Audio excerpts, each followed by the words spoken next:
Is there right there? And then after the webinar today, we will be posting this recording up on our YouTube channel where we have all of our free webinars. So we will be sending a link out to everyone that signed up and also everyone that attended. So since I just recorded, I want to welcome Maggie Staszcuk from ASCP. And Maggie, from here, I'll let you take it over and introduce yourself and let us know about yourself a little bit before you start the presentation would be great. And I'll be kind of in the background monitoring things. So thank you so much, Maggie, for doing this with us. We really Thank appreciate you. it. Yeah, I Yeah. appreciate being here, and I'm really excited to give this presentation to you guys. My name is Maggie Staszcuk, like Wendy said. I am the program director for ASCP, and I have been a licensed esthetician since 2006. I have had my hands in all facets of skincare, and any questions that you guys have, whether it is about this presentation, it is about our membership, it's about insurance coverage or claims, or just about aesthetics in general, please put it in the chat. And you also can reach out to me at ASCP, and I'm happy to answer all of your questions. I'm going to share my screen here and we'll dive right in.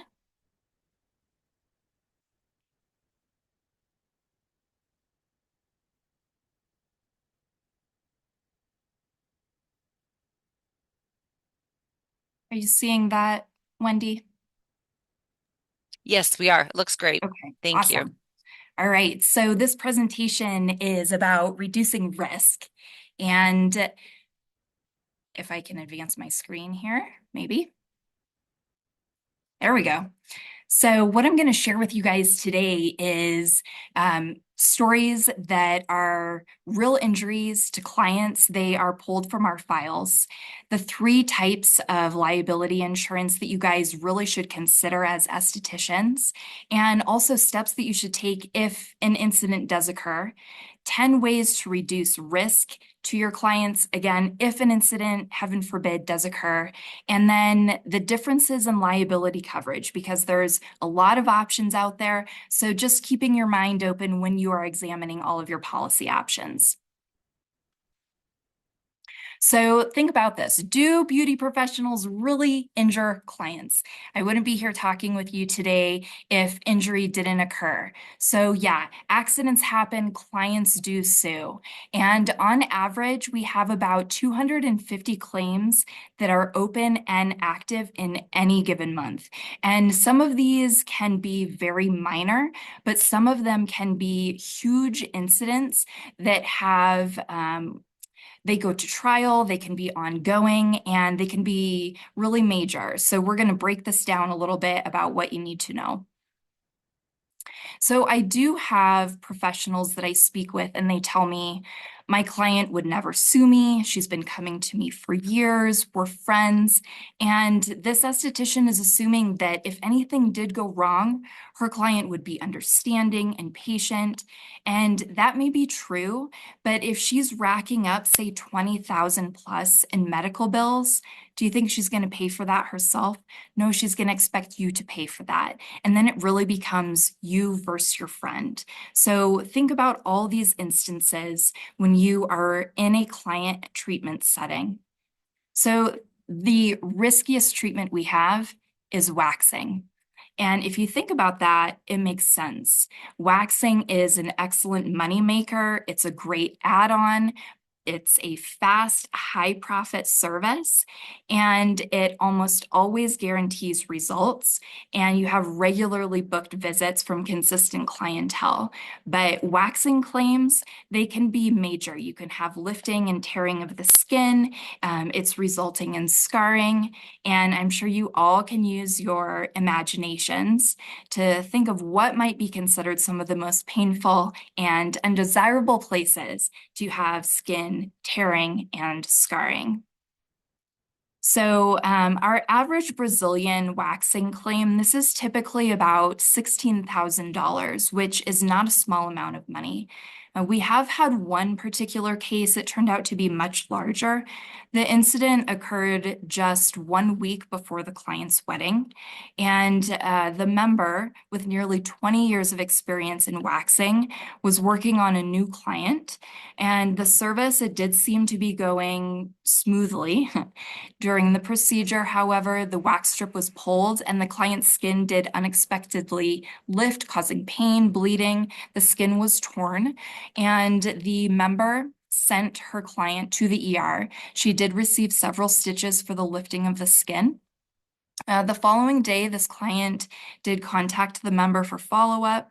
And unfortunately, the client chose to sue the esthetician, and this settled for about $62,000. So this chart here is showing you the services that get the most and the least claims. So you can see hair removal, chemical peels, and facials are our top claims. And then, of course, we have lashes, microdermabrasion, extractions. Surprisingly, steamer burns is not as high as I would anticipate, but that's also on the list. So I want to dive into liability insurance, which you need to know. Liability insurance in general, this is a policy that protects you when you're being sued or held legally liable for claims of negligence. So simply put, you've been negligent in some way at work and it resulted in injury to a client. It also possibly damaged their property in some way. So there are 3 types of liability insurance you want to be sure are included in your policy, and we're going to break those down. The first being professional liability. So this is coverage for when a client has been injured during the service you performed. So example, like steamer spitting scalding water, for instance, or it could be a client experiencing pigmentation issues from a chemical peel. Product liability, this is a client has suffered an allergic reaction from a product that was used on them in treatment, or it could be product that was sold to them for at-home use. So an example of this might be a client who experiences irritation. Maybe they overused a retinol serum that you sold to them, or they had an allergic reaction, say, to like a papaya enzyme mask that was used in treatment. And the third type of liability insurance you need in your policy is general liability. So this is coverage when a client has been injured during a slip or a fall on your property, or they have had damage to their property. So an example of this is a client may slip as they get off the treatment bed, or they're tripping on a throw rug, they sprain their ankle. Another example may be that product, say wax, drips on their clothes, ruins their clothes, and they seek then damages to replace their clothes. So I want to give an example of this. An ASCP member, they had a mobile business. They traveled to a client's home to perform a facial. And after setting up in the room as requested, she completed the service, started packing up all of her supplies. And that's when she noticed that the products had left a permanent ring on the wood table. And to her shock, the table was ruined. It turns out that the table was an antique, and the cost to repair that table was $10,000. So fortunately, that member had insurance. She filed a claim and the damage was covered. So, these are things that you don't foresee, but accidents do happen. So making sure that you have that protection allowed her to maintain her client relationship and move forward without financial burden. So many times the client is really injured and it's a legitimate claim, but we live in a litigious society and sometimes there are unethical clients, they get sue happy. So even if you do everything right, accidents and claims still happen. One of our members had a client that claimed she had tripped on a rip in the carpet in the member's treatment room. She had fallen, broken her ankle. She wanted our member to pay the medical bills. The insurance company went to the site of the accident to investigate, and there was no rip in the carpet, there was no rug, no cords, nothing that would have caused this client to trip. And it turns out that she had literally fallen off her own high heels. Unfortunately, the member had insurance, and after the investigation, she was not held liable. and neither she nor the insurance made a payout to the client for the fraudulent claim. So this ASCP member was thankful she had a team on her side that could help her through this event. So I want to tell you about the most expensive claim that ASCP has ever had.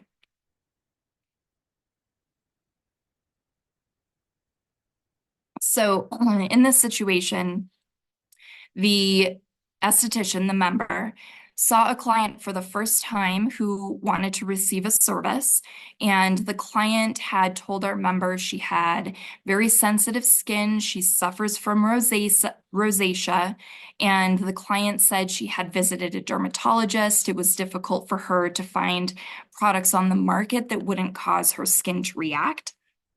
She said she even had in the past reactions to lipstick. And the esthetician had noticed that the client's cheeks and her chin were a little red, a little swollen. Her skin appeared a little dry. The esthetician, according to her, said there was no intake form completed by the client. The esthetician proceeded to give the client a chemical peel, and during the treatment, the esthetician noticed that the client was reacting to the product. And, excuse me, she thought that the reaction seemed typical for someone who has rosacea, but the client said that her skin was burning. So the esthetician removed the peel, applied a calming product, and advised the client to stay out of the sun. She did take a note that the skin might peel a bit, but that was normal. And the esthetician thought that her skin looked warm but not red.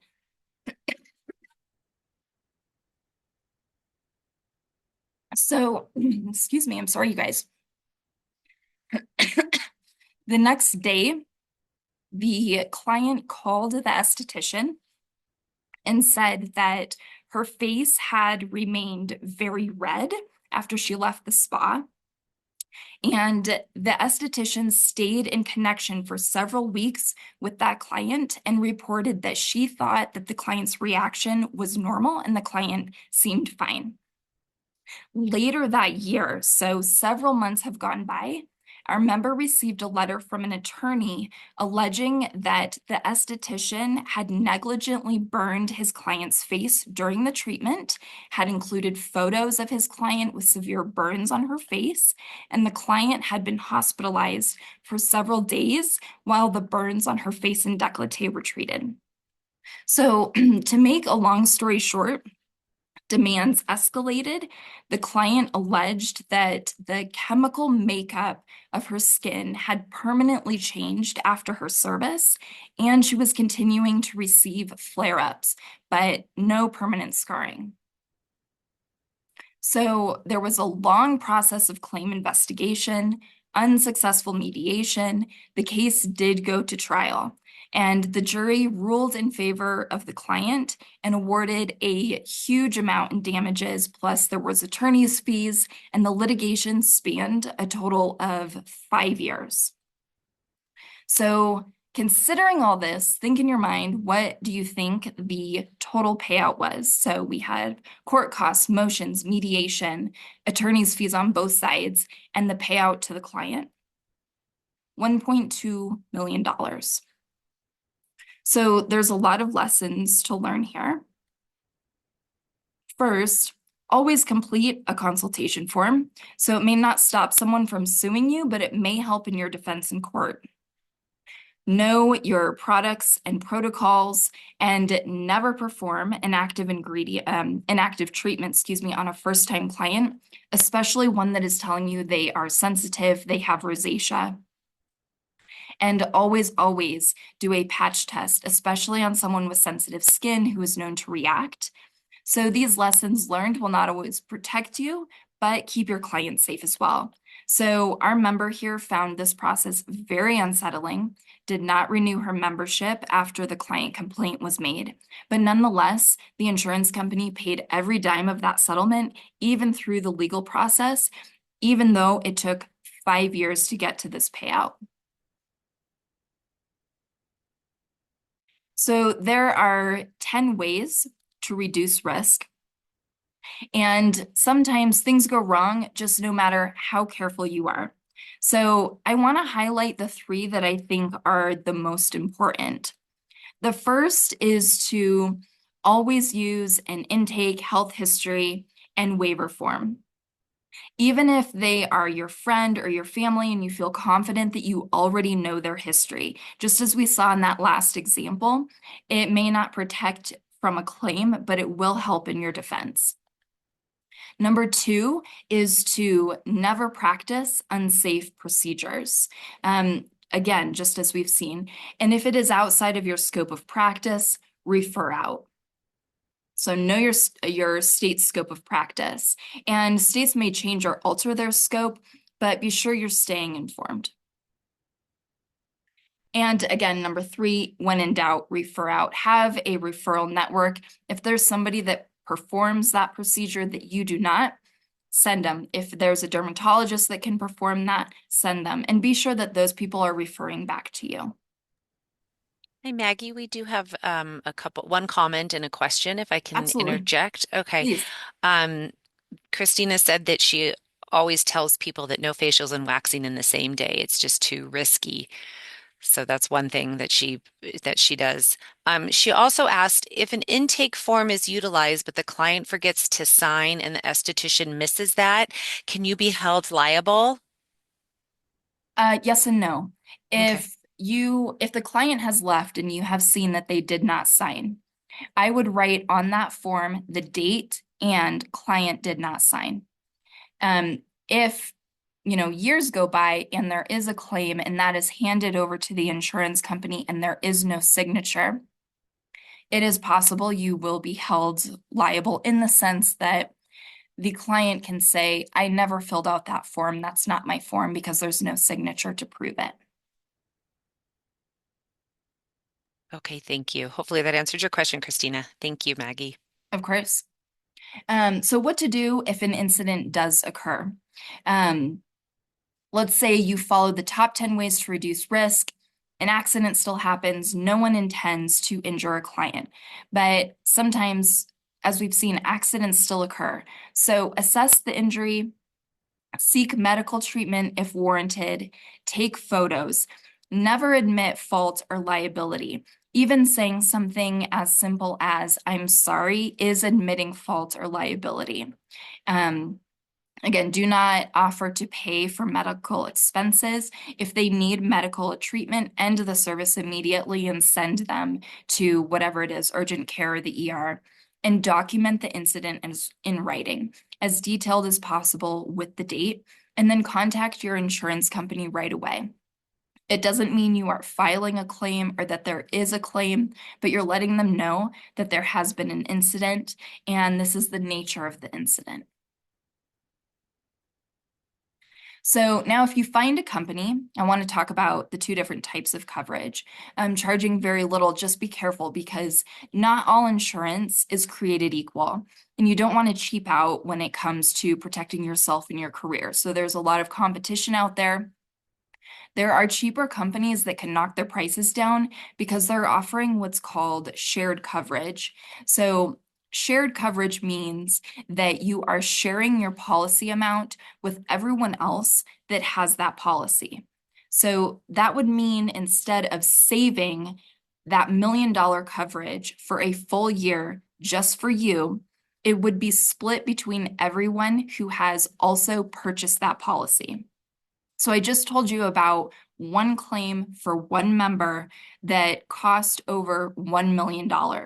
So if you're the unlucky one that opted for the cheaper shared coverage and you have a claim at the end of the year, it's possible that that company might say, sorry, we're all out of money. All of our other policyholders beat you to it and it's used up. And there'd be nothing you could do about it because you agreed to a shared coverage insurance policy, as opposed to individual coverage where that $1 million is all yours. It's not shared with anyone. So when you're shopping for coverage, ask and be sure you know, is this an individual policy or is it a shared policy? Also ask if the policy is a claims-made policy or an occurrence form policy. Claims-made coverage only covers those incidents that occur and are reported while the policy is in effect. So if your policy has expired and someone files a claim against you, even though you had insurance at the time of the incident, you will not have coverage because your policy has now lapsed or expired. The insurance company also has the right to refuse to renew your policy. Versus occurrence policies. An ASCP is an occurrence policy. This means you have lifetime coverage for incidents that occur while you were insured, even if a claim is filed at a later date when your policy has expired or lapsed. So let that set in. There may be questions about that.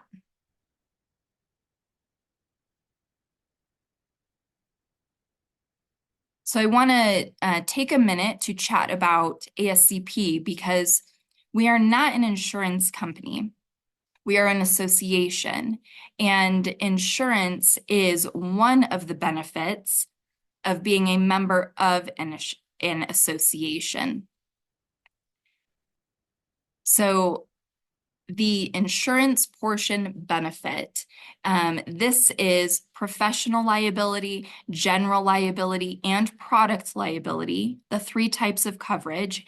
Individual coverage for you, it is a $6 million policy, and it covers you where you work, no matter how many locations, as long as you are working within your scope of practice. And of course, we not only offer insurance, but we also offer additional tools to support you in your success as an esthetician. So our members are connected. We know that marketing yourself and building your client base can be challenging, and we want you to succeed. ASCP just launched a mobile app. This is your professional hub on the go. It puts everything you need from ASCP right at your fingertips.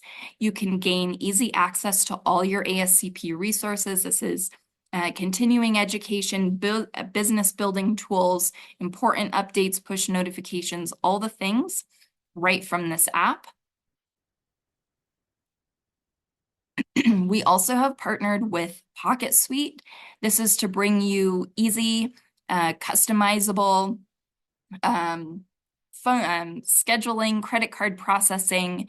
You can also upload all of your treatment forms. You can do retailing through Pocket Suite, really anything you would need to run your business. And this is free as an ASCP member. We also have Skin Pro. This is basically your go-to consultant for skin analysis and treatment decisions. You can look up ingredient knowledge, skin conditions, contraindications. It tells you whether or not you should be proceeding with treatment or whether or not you should be avoiding and referring out. And education, of course, is a huge deal for ASCP, and our resources are designed to provide top-notch education and support you as a licensed esthetician. Starting with ASCP Skin Deep, this is an award-winning magazine. It's focused on latest trends, techniques, products, industry news. You can access this digitally, including our archives. And as a member, you are also getting the print edition. It is a bi-monthly magazine sent to your home. We also connect you with industry leaders. We give you the opportunity to have your voice heard, questions answered through our social media pages and events like ST of the Year and Reader's Choice. This takes place at IECSC. Our ASCP Education Summit, this happens twice a year in the spring and the fall, a full day of virtual education. Our next one is going to be taking place May 12th. And focus is going to be on back to basics, and you can ask direct questions to industry's biggest brands. We also, by the way, are having our very first regional meetup. That's tonight, actually, and Alexandra Aesthetics is going to be there as well. And then ASCP SD Talk, produced by ASCP, of course, and The Rogue Pharmacist, that's a spinoff of SD Talk. It is created specifically for estheticians. So think of our conversation as a show between friends. It's not structured, it's not formal, it's kind of like a coffee talk. Sometimes we get serious. We try to be very genuine and authentic, talking about the things that impact estheticians. And our on-demand video library. There's over 400 videos in the library. It is categorized by topic from technique, trends, self-care, business, and marketing. And we're adding every month. It's with experts and top brands in the industry. Every video will produce a certificate. So this is boosting your knowledge, boosting your resume. And that wraps it up for me. Any questions, please ask. Also, reach out to us, email us, follow us on Instagram. Thank you so much, Maggie. We do actually have a couple questions that just came through. Um, One is for Jennifer. She says, I have an ASCP membership and I'm moving my business into a new building, and my landlord is requiring a policy that covers me in damages up to 1 million. I believe I need a different policy, but is there a benefit to keeping my ASCP policy? I do love the Skin Deep magazine. Thank you. Yeah. Um, I would ask specifically what your landlord is requiring, because it's possible you can keep ASCP, you can list your landlord and the building as an additional insured at no extra cost. What this means is if there is a claim against you and the landlord or the building or your business name are also listed in a claim, it may extend coverage against them as well. Given that Hmm. it's a $6 million policy, you're well above that 1 million threshold. If they are looking for coverage that is covering like the brick and mortar, we don't offer that. Or if they need a renter's policy or some kind of leasing policy, unfortunately, we don't offer that. But there is benefit to you still keeping ASCP aside from all of the business building and education resources. The policy itself being individual coverage and an occurrence form coverage. Wherever you're working, if you are named individually, it is the best insurance on the market. Great, thank you. We also had a question from Christina about back regarding the intake form. Does the intake form need to be signed at each visit, or is the first visit enough? Yeah, absolutely. Each visit. Um, so if you are only having your client fill out a form once a year, let's say, and so January 1, they come in, they sign the intake form, and then June 1, they have a treatment and an incident occurs. The insurance company is going to look at that and say no intake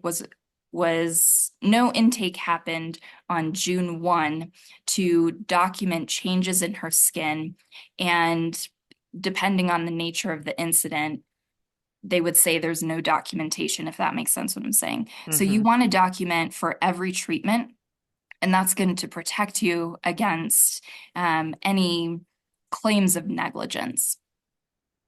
Okay, great. Thank you. Another question from Caitlin.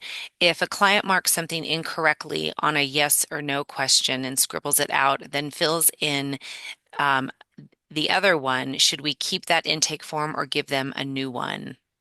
Yeah, keep it and just have them initial that they, made that change. Okay, wonderful. Great. Um, I have a question since I know you're nationwide, but how do you handle like, because every state is so different in terms of the laws and the things that can be done. So do you have a staff that helps with particular state laws by the state boards? Yes, we have a Okay. government relations team Okay. as well as a risk management team. So Hmm. government relations is following any new bills that are being brought to the state and or passing, and ASCP is taking a stand one way or another and supporting our members in their best interests. Mm-hmm. They're also keeping an eye on scope of practice. And Mm-hmm. then risk management is your team who is assisting you with any incidents that come, and they work closely with the government relations team. Okay, great to know. I figured you did, but I wanted to make sure that that was, addressed, given that, it's just so different in every state. Okay, we have another question that just came in. Are there claims regarding LED light therapy? I was told LED is not to be used with any chemical peel treatments or even any forms of exfoliation. However, many brands suggest otherwise when using the brand. So I'm conflicted and confused. Yeah, our stance at ASCP is you always want to follow manufacturer's directions. So if you're using LED from a manufacturer that says not to use this device with certain procedures, then follow that. Hmm. And then, of course, always doing what is your state's scope of practice. I'm not aware of any claim with LED here at ASCP. Okay, great to know. She says thank you. I'm going to go ahead and put a link in the chat also. We have a partnership with ASCP. You can sign up or renew your membership through Alexander's Aesthetics and get a little bit of a discount on that. So I did include the link there if anyone needs um, new um, wants to have a membership. I'm going to stop calling it liability insurance because it's an association. That was a learning moment for myself to sign up with the association or renew their membership as well. Let me just pop back on a video. All right. Are there any other questions out there before we wrap this up? Yes, there is one more. Are there business consultants we can call as an ASCP member? ASCP does not have business consultants on staff, but there are people here, myself included, that are always happy to answer questions. And then if you go to ASCP's website on our discounts page, there's a handful of consultants, if you will, specific to aesthetics that offer discounts for all of our members. Okay, great. Another question. Does the membership cover different types of treatments such as microneedling? Yeah, so the base policy that we have just reviewed covers what we consider basic aesthetics. That does include microneedling to a depth of 0.3, microderm, chemical peels, dermaplaning, if that is all within your scope of practice. And then you can add on additional coverage for microneedling deeper than 0.3, as well as laser, radio frequency, permanent makeup, all those other advanced procedures. And you can go right to our website, fill out the application. All of our pricing is listed on that page as well. So it's very black and white. Hmm. And that's an additional endorsement. Okay, awesome. Fantastic. All right. I did want to just remind if anybody that's here on the call is in the Denver metro area. Maggie did mention that they coordinated an event tonight at the Blanchard Family Winery. And it's a esthetician meetup, local esthetician meetup. So I just wanted to remind everybody that that is tonight. In case you didn't sign up, we'd love to see you there. We did get another question that came in. She says, not a question, but a comment. I truly value you, Maggie. I admire and respect your knowledge, and a huge thank you to all at Alexander's Aesthetics. Thank you so much, Christina. I appreciate that. Great way to start the week. All right. If there aren't any other questions, do you have anything else, Maggie, you want to add? No, that covers it. Please reach out to us. Don't be shy. We really are here to help you with, there's no question too small. Email us, call us, and anyone who answers the phone, if they can't assist you, they will transfer you to the person who can. Yes, and I can vouch for this. They do answer the phone, and a lot of times now businesses don't have a phone call. They have a phone number, and the phone isn't answered. And ASCP does a great job with that. So it's wonderful. We're getting a lot of thank yous coming through. So we appreciate the time, Maggie, for doing this. And Thank you, Wendy. yeah, we really appreciate it. And like I said, if you can just stay on for maybe one more minute, once I close this out, there's a quick survey, and I will be following up probably tomorrow with an email to you all about where you can rewatch this. And hope you all have a beautiful and wonderful Monday. So thank you for joining us. Thanks, Wendy. All right, take care. I'll see you tonight, Maggie. Bye bye. Bye-bye.